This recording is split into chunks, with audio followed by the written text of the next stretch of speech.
तुमच्या घरात कुलदैवतेचा वास असतो तेव्हा तुम्हाला हे 7 संकेत दिसतात। नमस्कार मित्रांनो, श्री स्वामी समर्थ। हे 7 आहेत संकेत जे सांगतात की तुमची कुलदेवता नियमित तुमच्या घरात येतात आणि तुमच्या घरात वास देखील करतात। तर ते कोणते संकेत आहेत ते आजच्या या व्हिडिओमध्ये आज आपण सविस्तर जाणून घेऊया। मित्रांनो, आपल्या प्रत्येकाचीच आपल्या कुलदैवतावर आणि कुठल्या ना कुठल्या देवावर निस्सीम भक्ती व मनापासून श्रद्धा असते।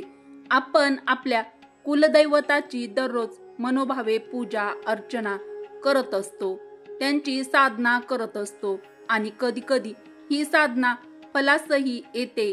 तेव्हा आपली कुलदैवता आपल्या घरात येऊन वास करू लागतात, तेव्हा ती प्रसन्न होते, तेव्हा आपल्या वास्तूमध्ये आपल्या घरामध्ये वास करू लागते। अर्थातच हा वास अदृश्य स्वरूपात असतो, ती कुलदेवता आपल्याला दिसू शकत नाही, मात्र या कुलदेवतेकडून काही संकेत मात्र आपल्याला प्राप्त होतात। असे 7 संकेत आज आपण जाणून घेणार आहोत। व्हिडिओमध्ये पुढे जाण्याआधी तुमची जर श्री स्वामी समर्थ महाराज यांच्यावरती मनापासून तुम्ही त्यांची भक्ती करत असाल किंवा तुमची श्रद्धा असेल तर कमेंटमध्ये श्री स्वामी समर्थ टाईप करायला अजिबात विसरू नका।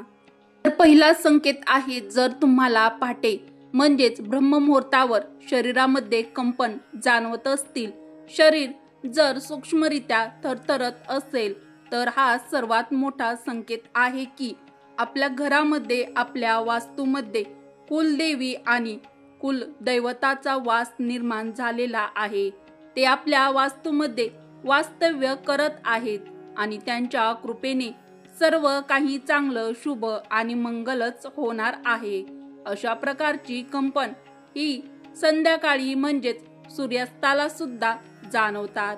याच्या 2 वेळा आहेत, पहिली वेळ म्हणजे ब्रह्ममुहूर्त आणि दुसरी वेळ म्हणजे सायंकाळी जेव्हा सूर्य मावळू लागतो। मित्रांनो, जर तुम्हाला देखील हे संकेत दिसत असतील तर नक्कीच तुमच्या घरामध्ये देखील कुलदेवी किंवा दैवत वास करत आहे। देवी देवतांच्या आपल्या घरातील वास्तव्याचा अनेकदा आपल्याला भविष्यामध्ये घडणाऱ्या घटनांची एक जाणीव होते की आता ही गोष्ट नक्कीच घडणार आहे, की आता असं होणार आहे असा अंदाज अनेक जणांना येऊ लागतो किंवा येतो आणि हा अंदाज कधी कधी खरा सुद्धा ठरतो। पण तुमच्याही बाबतीत तुम्हाला भविष्यातील घटनांचा अंदाज येत असेल किंवा तुमच्याही बाबतीत तुम्हाला भविष्यातील घटनाचा अंदाज तुम्ही सांगू शकत असाल, अंदाज वर्तवत असाल तर तुमच्या भविष्यात कोणत्या घटना घडणार आहेत हे जर तुम्ही सांगू शकत असाल तर हा सुद्धा संकेत आहे की तुमची कुलदेवी मोठा संकेत तो म्हणजे आणि इतर देवतांच्या कृपेने तुम्हाला एक दैवी शक्ती प्राप्त झालेली आहे। तर हा देखील एक मोठा संकेत आहे की आपली कुलदैवत किंवा आपली कुलदेवी आपल्यावरती प्रसन्न आहे। मित्रांनो, अजून एक फार मोठा संकेत तो म्हणजे कुटुंबावर आपल्या घरावर कितीही मोठे संकट येऊ द्या, अगदी कोणतीही विपत्ती येऊ द्या, अशा संकट समयी जर तुमच्या कुलदैवतेवर श्रद्धा ढळत नसेल, तुम्ही ज्या देवावर विश्वास श्रद्धा ठेवतात व विश्वास दर कमी होत नसेल, तो विश्वास अगाध राहत असेल तर हा सुद्धा एक मोठा संकेत असतो की ही बुद्धी तुम्हाला त्या देवाने दिली आहे। ती कुलदेवतेचा वास तुमच्या घरामध्ये तुमच्या वास्तूमध्ये होत आहे। मित्रांनो, तुमच्या देखील बाबतीत जर हे घडत असेल तर समजून जा की तुमची कुलदेवी तुमच्या घरात वास्तव्यास आहे। आपल्या कुटुंबात जे सदस्य असतील त्यांच्यातील भांडणे संपून जर आपापसात प्रेम वाढीस लागलं असेल, घरातील प्रत्येक सदस्य एकमेकाशी प्रेम भावनेने जर वागत असेल तर हा सुद्धा एक संकेत असतो की कुलदेवता आणि इतर देवी देवता आपल्या घरात वास करत आहेत, म्हणजेच आपल्या घरात वास्तव्यास आहेत.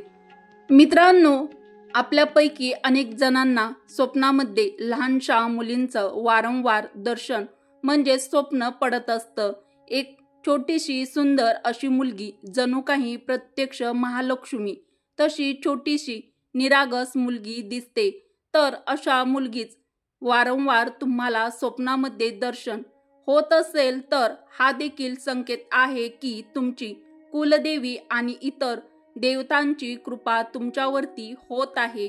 तर हा देखील महत्त्वाचा संकेत आहे. मित्रांनो, आपल्या घरामध्ये जर तुम्हाला एक प्रकारचा विशिष्ट असा सुगंध निर्माण होणे किंवा सुगंध जाणवणे, फुले घरात नसताना सुद्धा जर तुम्हाला एक प्रकारचा मनमोहक, मनाला मोहून टाकणारा सुगंध तुमच्या घरामध्ये, तुमच्या घराच्या आसपास जर जाणवत असेल तर हा सुद्धा संकेत असतो देवी देवतांचे आपल्या घरातील वास्तव्याचा. आणि एक शेवटचा आणि महत्त्वाचा संकेत तो म्हणजे आपल्या स्वयंपाकघरामध्ये गृहलक्ष्मी म्हणजेच घरातील स्त्री जे काही जेवण स्वयंपाक बनवेल, जर ते जेवण स्वयंपाक अत्यंत स्वादिष्ट बनत असेल, चविष्ट चवदार बनत असेल, तर समजून जावे की तुमची कुलदेवी आणि माता अन्नपूर्णा तुमच्यावर प्रसन्न आहे. तर मित्रांनो, अशा प्रकारे आपण देखील हे समजून जा की आपल्या घरामध्ये तुमची कुलदेवी किंवा कुलदैवताचा वास नक्कीच आहे. अशा वेळी उतू नका, मातू नका आणि या देवी देवतांना अजून कसं प्रसन्न करता येईल, त्यांची कृपा कशी प्राप्त करता येईल, यासाठी सदवर्तन करा, दानधर्म करा, पूजापाठ करा आणि आपला धर्म, आपली संस्कृती कधीही विसरू नका. मित्रांनो, जर तुम्हाला ही माहिती आवडली असेल तर व्हिडिओला एक लाईक अवश्य करा व उपयुक्त व्हिडिओ जर आवडला असेल तर आपल्या चॅनलला सबस्क्राईब जर तुम्ही आणखीन पण केलं नसेल तर सबस्क्राईब देखील जरूर करा. उपयुक्त व्हिडिओ तुमच्या मित्र परिवारासोबत, बहिणींसोबत शेअर देखील नक्की करा व उपयुक्त व्हिडिओ तुम्ही पाहिल्याबद्दल तुमचे मनापासून धन्यवाद. परत भेटू अशाच एखाद्या नवीन माहितीपूर्ण व आध्यात्मिक व्हिडिओमध्ये. जर तुम्ही देखील स्वामी समर्थ महाराज यांची मनापासून भक्ती करत असाल तर कमेंटमध्ये श्री स्वामी समर्थ किंवा जय श्रीराम, जय श्रीकृष्ण किंवा जय माता महालक्ष्मी, तुम्ही कोणत्याही देवताची पूजा करत असाल, मनापासून भक्ती करत असाल तर एक कमेंट जरूर करा.